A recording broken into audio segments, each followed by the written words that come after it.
Later in the broadcast, I'm going to tell you about some changes that will be happening throughout the show this year, and you may like them, and you may not like them. But we start with what happened in Newport News, Virginia. Remember almost 2 weeks ago? We focused in on that 6-year-old who shot that teacher. Now there's new developments in what's happening. As of hours ago, there was a school board meeting that was heated up about what had happened because student behavior is just outrageous because kids don't know how to behave. Let me tell you something. When I was in school, I behaved. I may have disrespected the teachers. I may have done this. I may have done that. But at the end of the day, I've learned my lesson. Whether I've not turned in my assignments on time, disrespected a teacher, used profanity, I've learned my lesson. You know what the lesson is? Follow directions. Follow instructions. Do what you're told. And turn your assignments in on time. Do what you're told. Because in life, when part of growing up is, let me tell you, part of growing up is this. We all have to do things that we necessarily don't want to do in life. Right? Exactly. And part of growing up is we don't have to go to school. We don't have to go to work. That's part of growing up. We don't want to do the dishes, but we have to. I don't want to go to school, but I have to. I don't want to go to work, but I have to because I gotta pay the bills. I gotta pay the bills. I gotta pay my rent. I gotta do this. I gotta do that. That's the whole point of growing up, is doing things you don't want to do. Going to that board meeting in a public comment session that lasted nearly 3 hours. Teachers, parents, and students spoke out in anger and frustration about what they say is an unsafe and unsupportive environment at Newport News Public Schools. Speakers voiced their concerns during the emotionally charged meeting Tuesday night, the district's first scheduled board meeting since that January 6th shooting of teacher Abigail Swarner. Teachers and parents say student behavior is just out of control at many schools and consequences are just minimal. Teachers said they've been discouraged from making behavior discipline complaints because suspension rates can affect accreditation. And that basically means you can't graduate with many suspensions. Let's go with the members of this roundtable discussion. There is no roundtable. It's just an expression. There's no roundtable here, so forget the roundtable expression. It's just a little expression here. Nicole Cook said she served as a co-chair of the Superintendent's Teachers Advisory Committee, said dismissing the concerns of teachers' form of respect. And I should mention now, all the members, many teachers say they feel disrespect administrators and top leadership in the district and called for Superintendent George Parker to step down. Okay.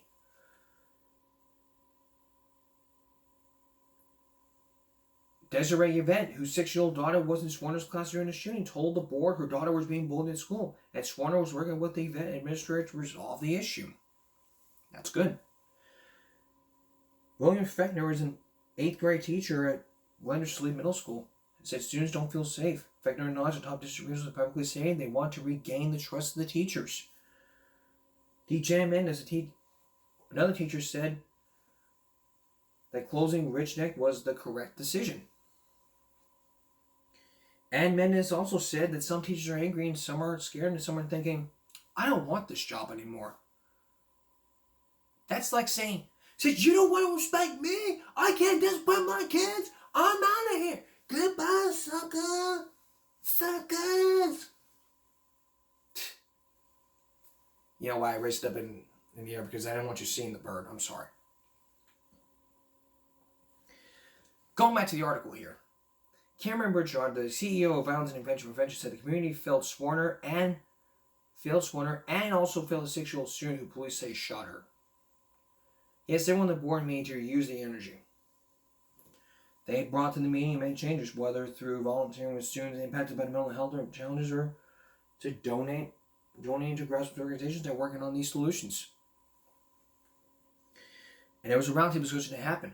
Parker said he learned in a recent meeting with the U.S. Department of Education that after an incident of crisis, such as the one that occurred at Rich Neck, he takes the community over It takes a community over a year and 18 months to heal from the circumstances. These school threats I have in these states don't heal. They just let it happen again.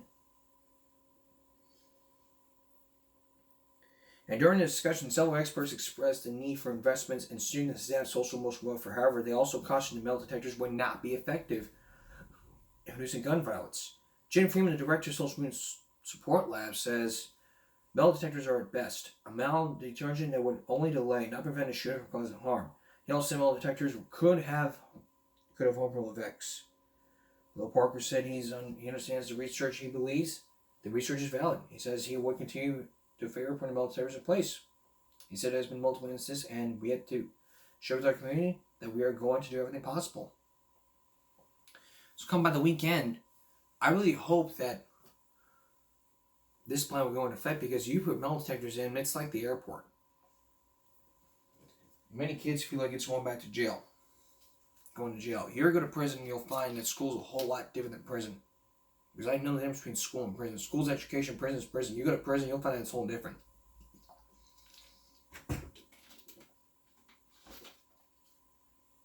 Well, still ahead, the changes for the show. Then, Elizabeth Vargas on that JonBenét case from on that 2027 around 1988 about JonBenét, the whole detailed latest. But coming up, that board meeting, you're going to hear from all sides of the story as they feel like student behavior is just out of control. Stay with us. Now, if you're just joining us, we're focusing on that board meeting that happened on Tuesday, where concerned parents are concerned about student discipline, meaning behavior of students, because this is out of control. Let's hear all sides of the story from NBC News. A flood of frustration spilling into a packed school board meeting in Newport News, Virginia. We need our kids and teachers to have the safety of being able to learn and grow in an area where they're not subject to slaughter. It comes after a 6-year-old student brought a gun to school and shot his teacher, 25-year-old Abigail Zwerner, earlier this month.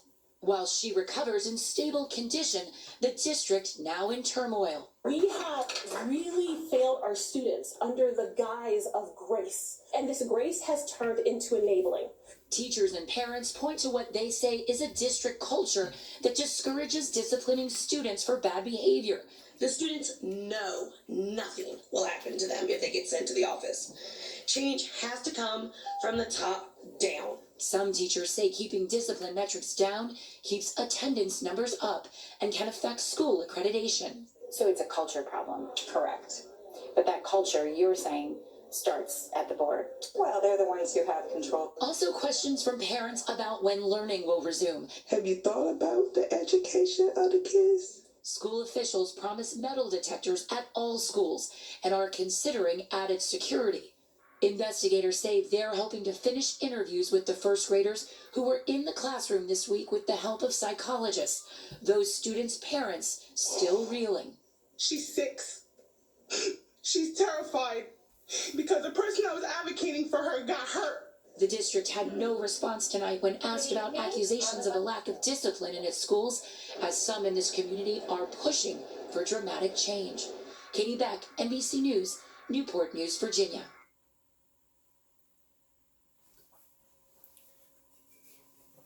Now, there's nothing regarding that superintendent, because nothing's been happening because student behavior is just out of control. And no one's very strict on discipline. You never know what's going to happen when you go to the principal's office. Really? You know what's going to happen in the principal's office? I'm going to play you guys a couple clips from the principal's office on True TV. That way y'all can understand, oh, this is what happens when you go to the principal's office. Let's play some examples from the principal's office. An old show on True TV. And if you're familiar with the show, we focused in on people who have been in the principal's office, just like these people. Look, this person was expelled for being rude.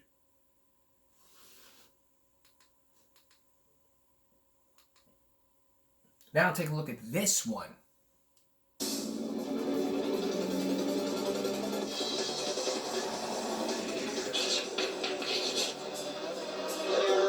morning, let's go. 60 seconds, let's go.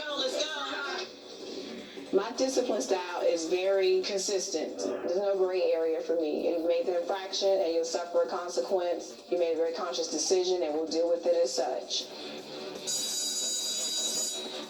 I have a low tolerance for any student that attempts to threaten a teacher verbally or physically. It is not acceptable and they'll be dealt with as such.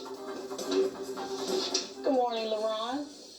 I got a referral because the teacher said I was threatening her or something like that.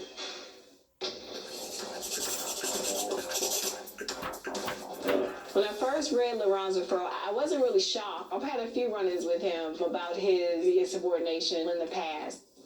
Read this. When told I would have to call his parents concerning his behavior, LaRon got out of his seat and told the class, "You go on, call mama. She ought to come down here and whip your..." It was it. Nope. Oh. LaRon left the classroom without permission. Tell me what happened. Nah, we was chilling. Y'all were chilling. Yeah. We be chilling. Were you working? Yeah, we was working. Like, I thought I'm done. Mm-hmm. She was like, "It makes your name on it," so I put my name on it. I tried to pass it up. She was like, "No, I'm not taking it up." She was like, "You always gotta be the last one." What the referral says is you got up, made a scene, told the class, "Call my mama. She want to come down here and whoop your A." I didn't even say that to that girl. She's not a girl. She's a woman. She's your teacher. You need to respect her as such. She was visibly upset. She was extremely disappointed in the way your behavior has changed. You can't threaten my teachers that way. What gives you the right to talk to any teacher that way? Why would you talk to an adult that way? Help me understand why you think it's okay to talk to an adult that way. Talk what way? Being a nice, innocent child? Absolutely not. I ain't say all that. I don't know what she talking about. We're going to ask Ms. Bagley to come down here so then we'll discuss it. Alright. It was obvious to me that LaRon was lying to my face. So I wanted to call his teacher down just to get her version of the events that happened. Good morning, Ms. Bagley. How are you? Good, Thank you for joining us. We were discussing LaRon's behavior in your class. I just wanted to make sure that we get a full scope of what happened so we can get to the bottom of it. Okay. 9:20. LaRon's been there for 20 minutes. No warm-up. No pencil. LaRon, where's your pencil? Don't have a pencil. Get a pencil. Don't have a pencil. Get a pencil. So we had the whole pencil thing. Mm-hmm. LaRon and I have no relationship. He passed me at lunchtime. He gave me the finger. LaRon's talking to Bria. LaRon's talking to Hannah. LaRon's talking to Trebecca. LaRon's talking to Daniel. LaRon's not doing the warm-up. And in the process, nobody else is doing the warm-up. Right. And I said, LaRon, just come on. Meet me outside. We're just going to have to go call somebody. And that's when you stood up and announced to the whole class, "Yeah, you go ahead and call my mama. My mama said you call her again, she's going to come down here and whip your ass." That's not what happened.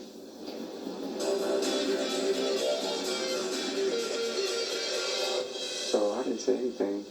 LaRon, come on. I don't appreciate the what your mama's going to do to me.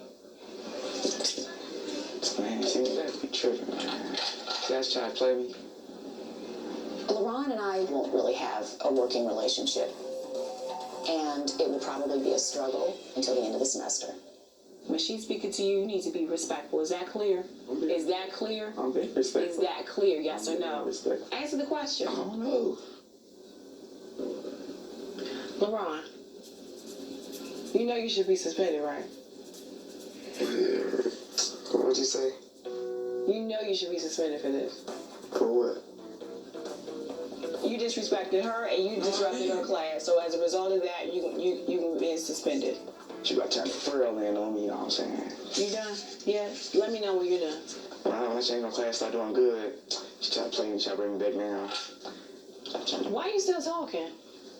Trying to rise to the top. She trying to bring me back down. Nobody's talking to you. Man, it's messed up. You done. Here you go. Have a good day. LaRon received a few days of in-school suspension where he'll have an opportunity to reflect on some of the things that he did and the decisions that he made and how he could have handled that situation differently. You get the picture here? Do y'all get the picture? I hope y'all did. In-school suspension is a good behavioral tool. Not out-of-school suspension. Out-of-school suspension, kids get a day off. Ain't the case here. What, you still want one more? Okay, I'm going to give you guys one more and then we're going to wrap it all up.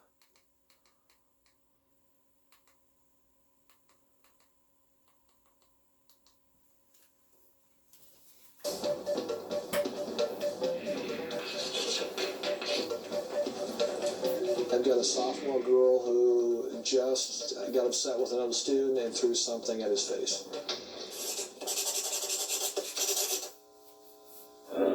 We got a referral here that you're throwing a binder in class.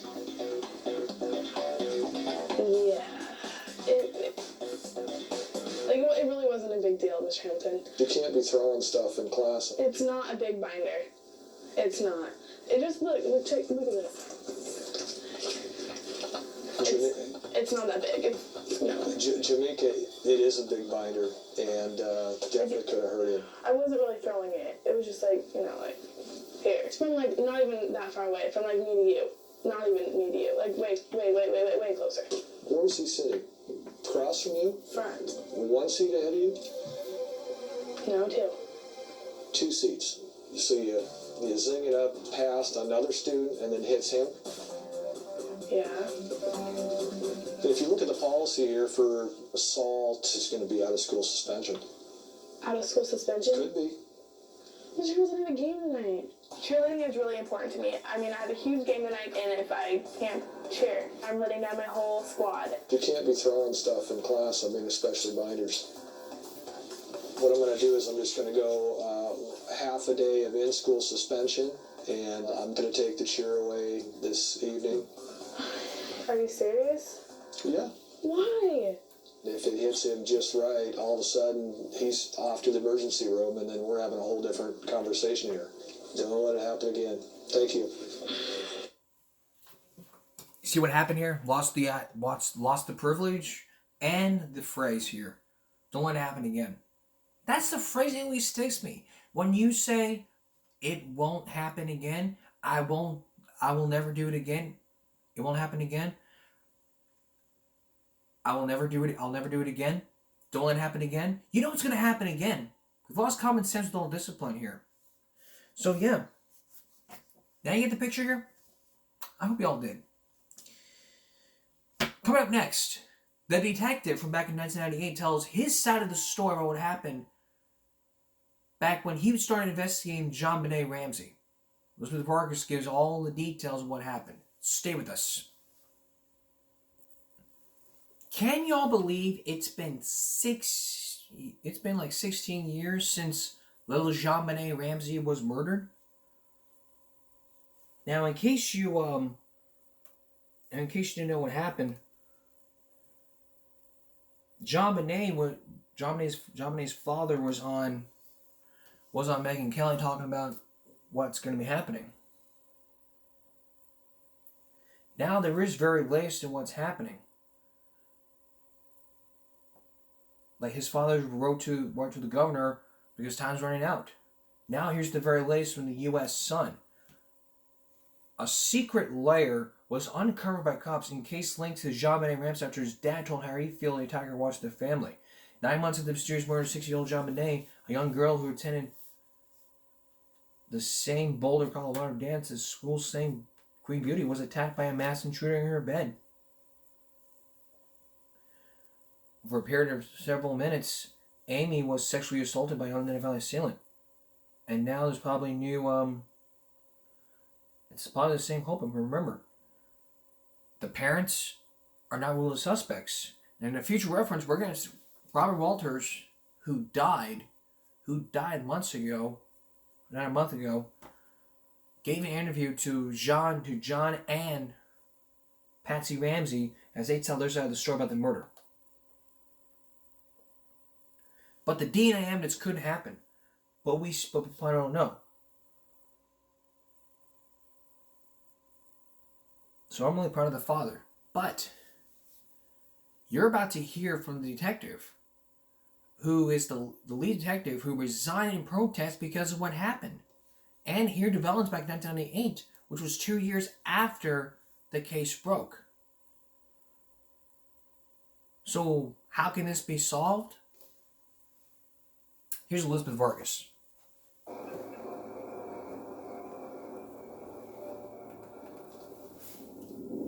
Frantic family members began searching the Ramsey home.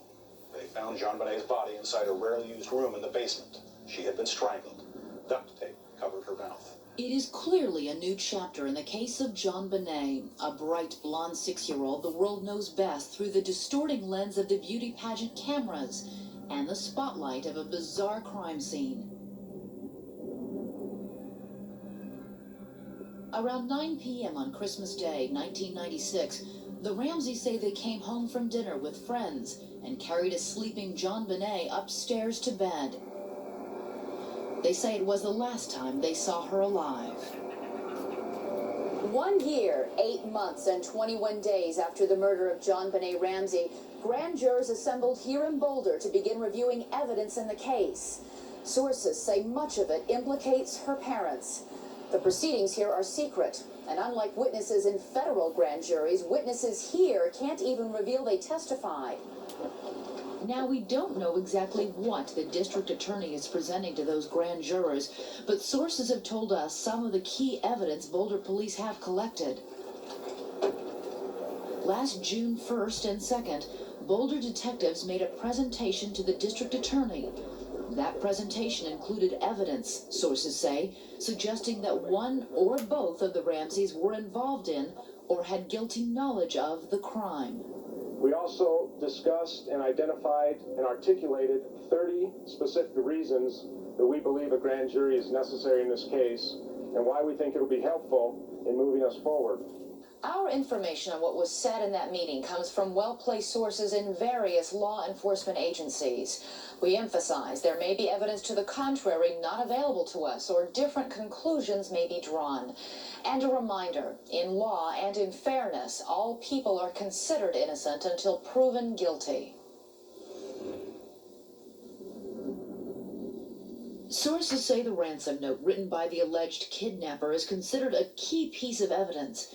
Handwriting experts have ruled out John Ramsey and others close to the family. They have not excluded Patsy Ramsey, who has submitted several samples. The ransom note analysis, however, doesn't end with handwriting. The detectives enlisted the help of this man, Professor Donald Foster of Vassar College. You look at something and you figure out who wrote it, in essence. Yes, that's what I do best.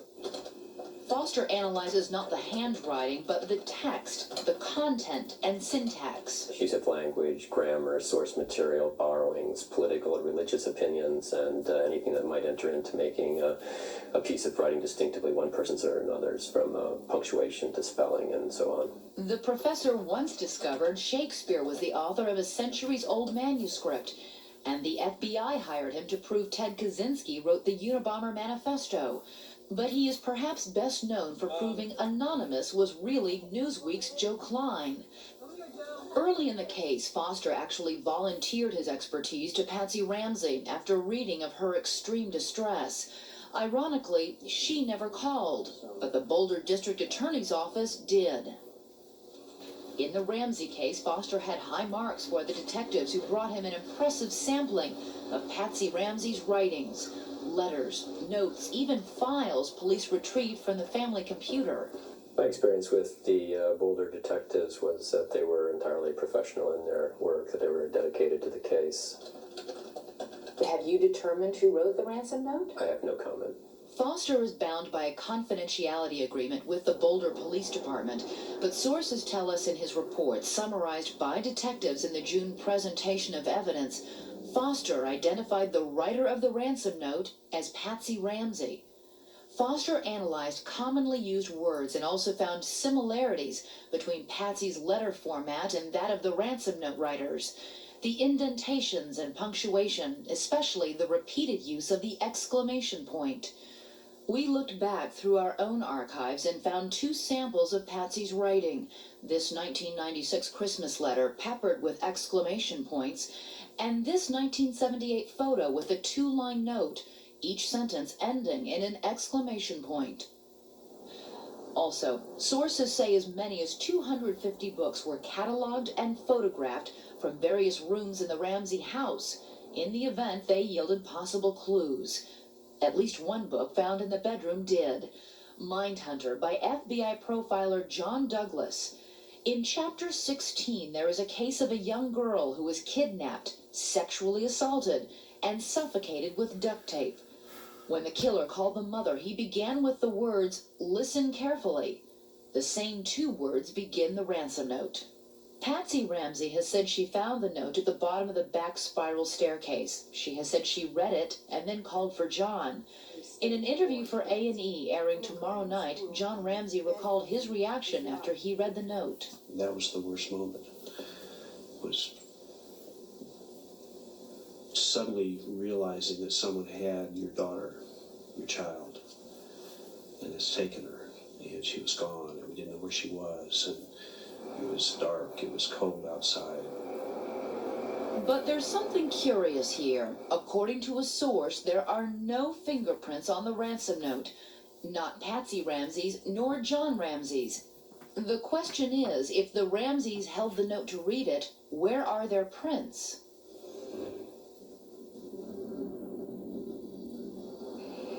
Experts were hired to enhance the 911 call placed by Patsy Ramsey at 5:52 a.m. the morning of the crime.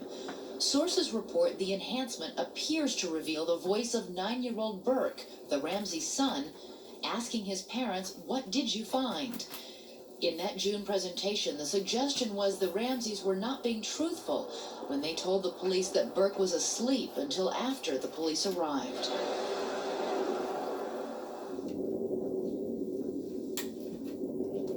But what was Patsy wearing? According to our sources, when Patsy Ramsey greeted the police that morning, she had on makeup and the same black pants, fur-trimmed boots, and red sweater she wore with a black and red checked blazer to Fleet White's home for dinner the night before. Sources say the police theory presented in June was that Patsy Ramsey never went to bed that night. According to sources, a forensic pathologist concluded JonBenét was first hit on the head with a blunt object consistent with the shape of the head of a flashlight, and she was immediately knocked out.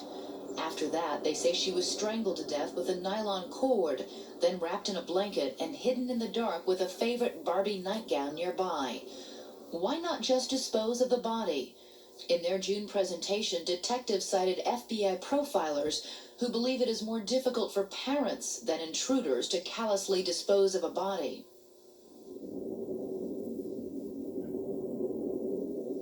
Sources say a neighbor who slept with her window cracked 2 inches told police she heard a scream between midnight and 1 a.m. The neighbor said it was, quote, obviously that of a child. The question raised, if the neighbor heard the scream, why didn't the Ramseys?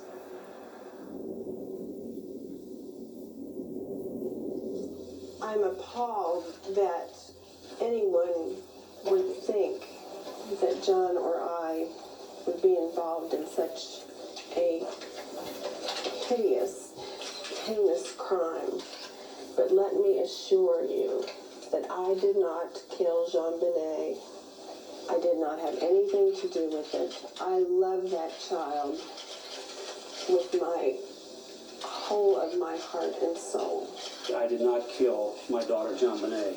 A $100,000 reward offered by the Ramseys for information about the killer was also discussed in the June presentation of evidence by Boulder Police to the DA's office. Please, please, if you know anything, I beg you to call us. Call us. Police find it significant the $100,000 reward has never been collected. From the beginning, the Ramseys and their attorneys have suggested that an intruder could have entered through this basement window, which had been broken. Sources say that detectives in the June presentation excluded this as a point of entry. They say the grate above was covered with spider webs that were undisturbed, showing it had not been removed for access. One problem, 2 detectives reported seeing the webs, but no one ever photographed them.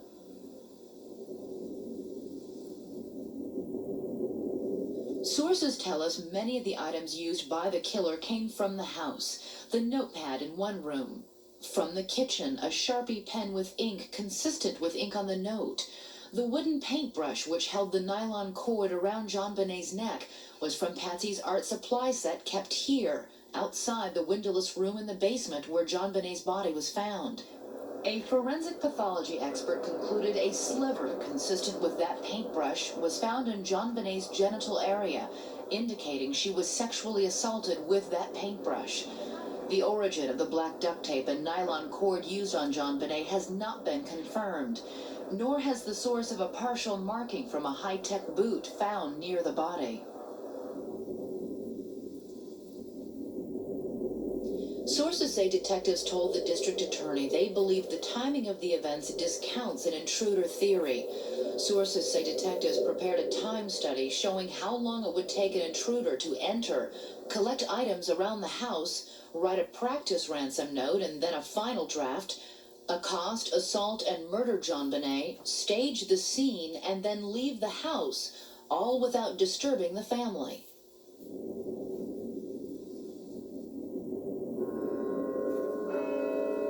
Sources say the June presentation also included an analysis of the Ramseys' behavior, the lack of cooperation with police, and the fact that they hired separate lawyers.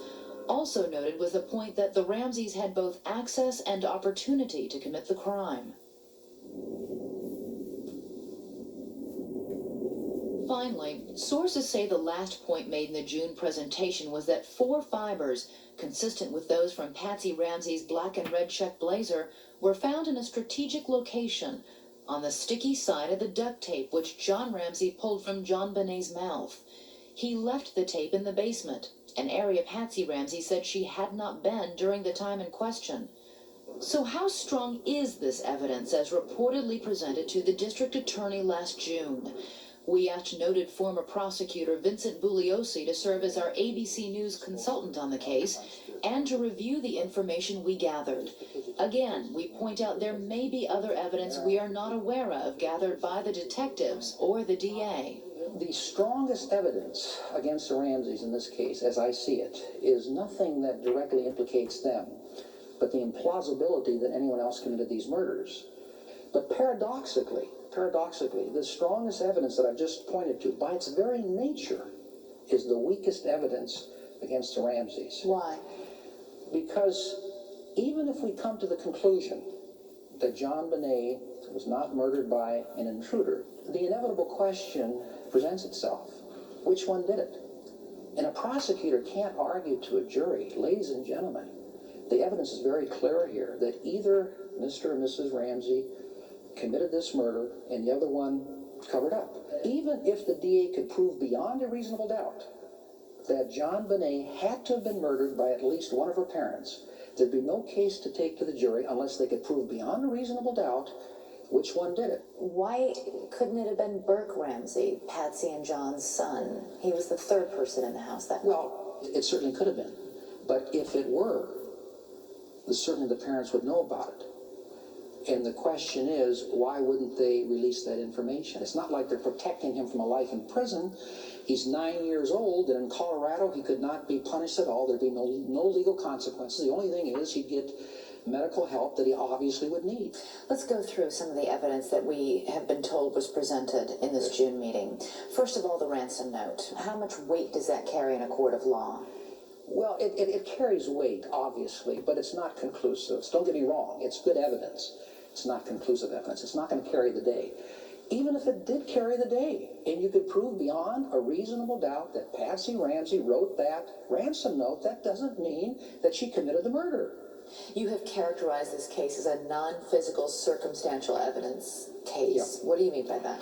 Well, physical circumstantial evidence, e.g., fingerprints, blood, bullet, hair matchups, usually is the very strongest type of evidence in a criminal case. But non-physical circumstantial evidence cases, as a Ramsey case, almost always are the toughest to solve, the most difficult to get a conviction of. Because we're talking about things like an inappropriate remark. Hiring separate lawyers. Yeah, a subtle effort to deflect the investigation. So this is a very tough case. The only physical evidence that I know of so far are these 4 fibers that supposedly came from Patsy Ramsey's clothing.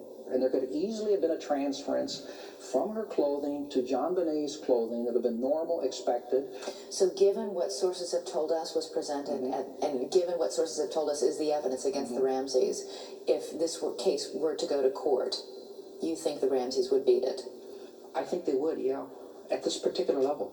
At this particular level, yeah. And I'm not exaggerating when I tell you that the prosecutor has to prepare that summation for hundreds of hours. I'm talking about 200, 300, 400 hours of preparation so he can put each speck of evidence upon another speck for the jury until ultimately there's a strong, irresistible mosaic of guilt.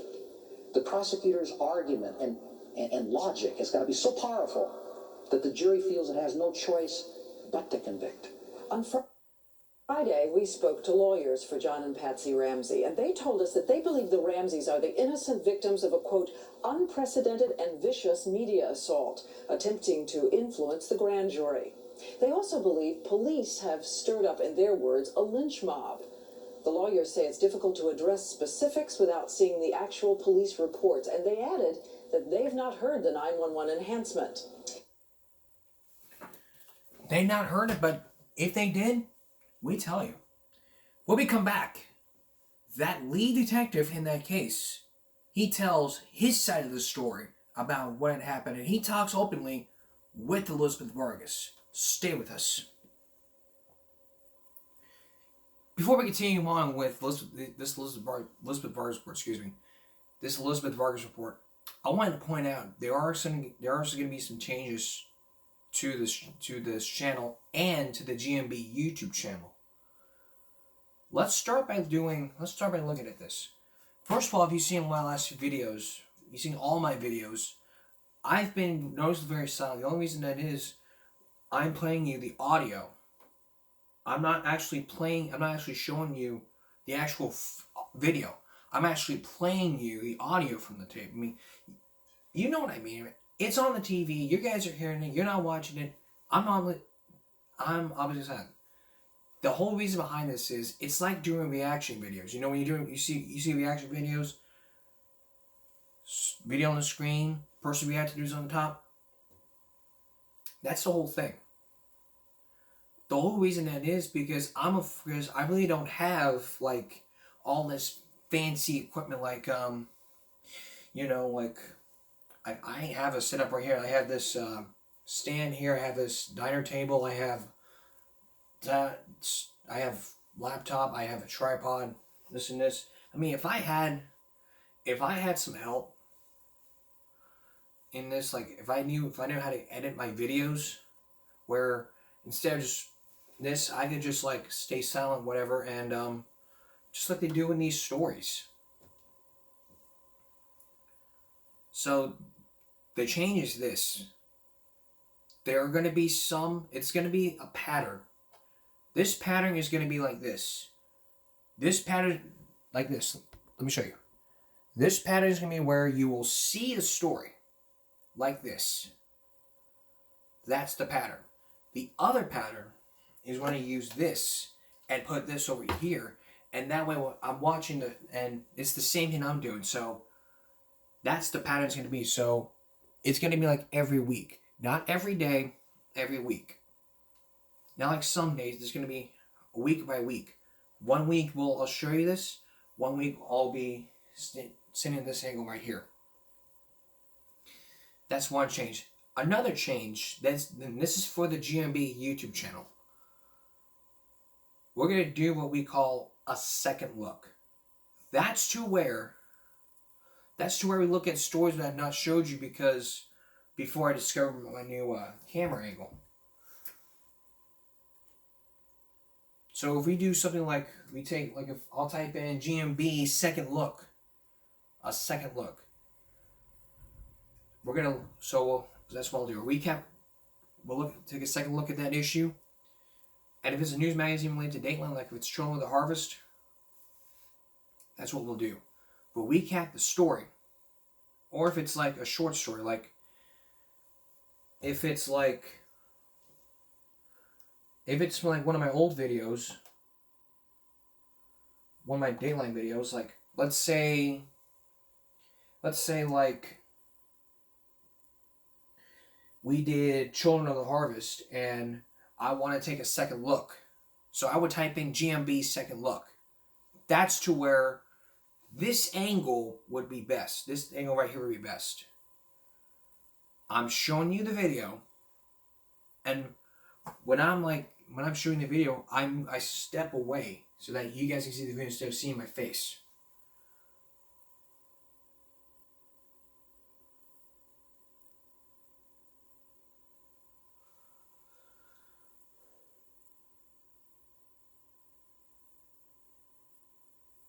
And this all comes January 5th, which was about a week ago.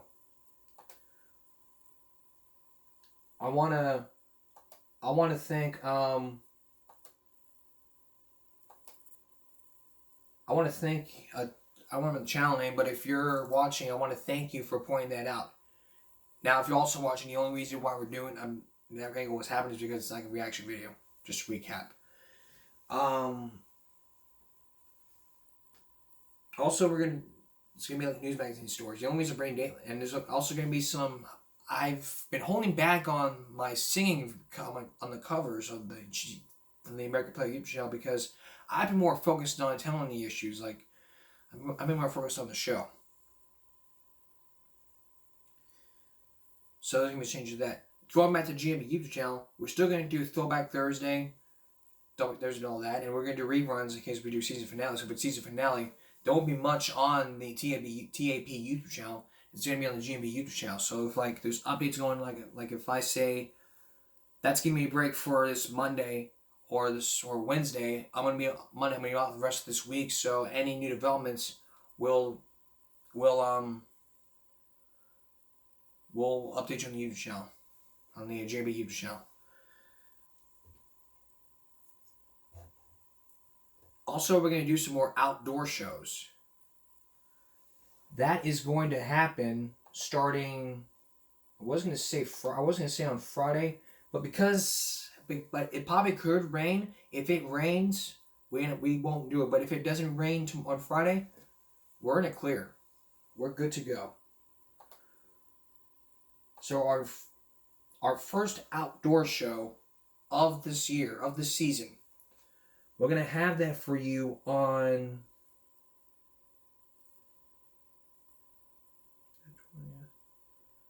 the 31st. The 31st, which it could, I don't know what it could be. Let me check the calendar. Let me check the calendar here. The 31st will be on Tuesday. So we could do a Give Me Break Tuesday. Also, we'll do some, and if we do outdoor shows, we'll do something like Flashback Friday or Way Back Tuesday. Or some issues that resolve you. So those are the changes those are going to be some of the changes. But if we don't do an outdoor show, if it doesn't happen, so we could do January 31st.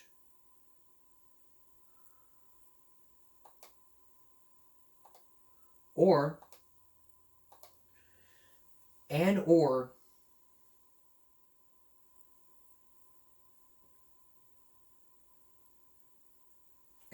February 3rd. So either January 31st and or February 3rd. No, we're going to do February 3rd for this.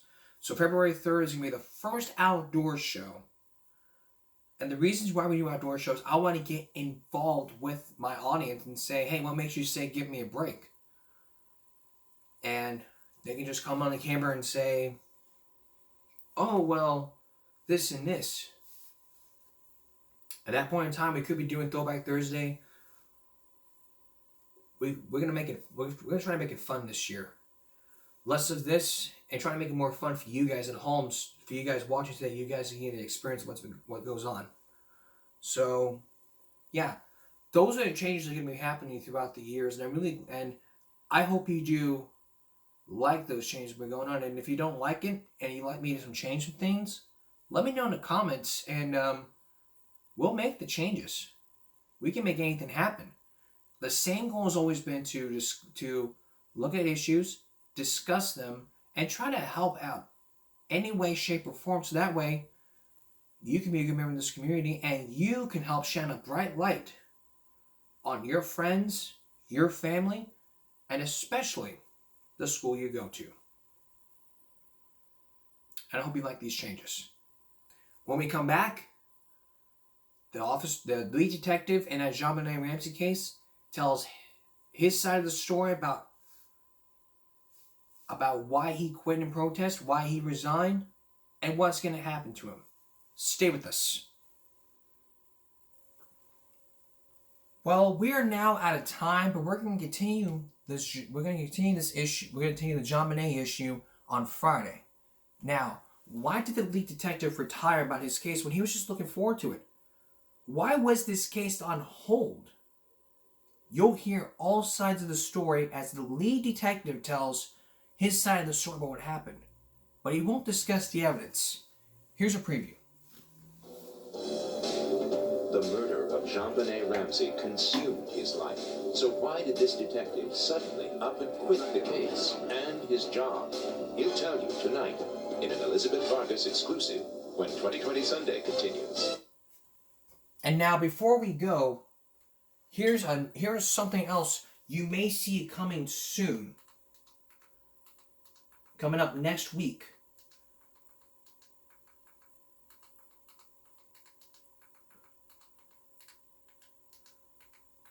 Because I watched this segment dozens of times and I figured, hey, maybe it could be a good maybe a good case.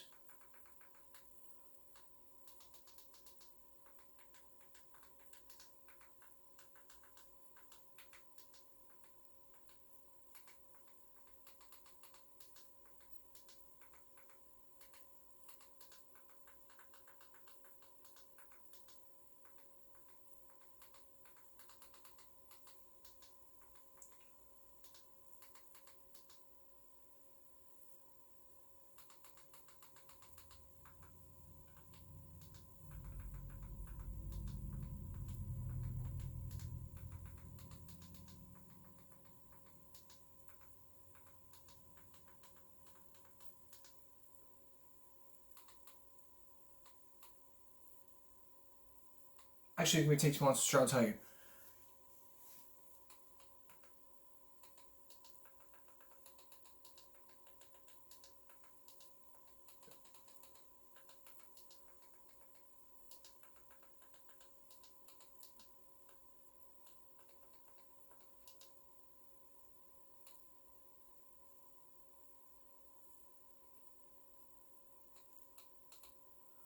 It's going to probably take 2 months, so you can't say that. What's happening to free speech? You'll see that coming up next week. So news you're getting comes straight from. Sorry.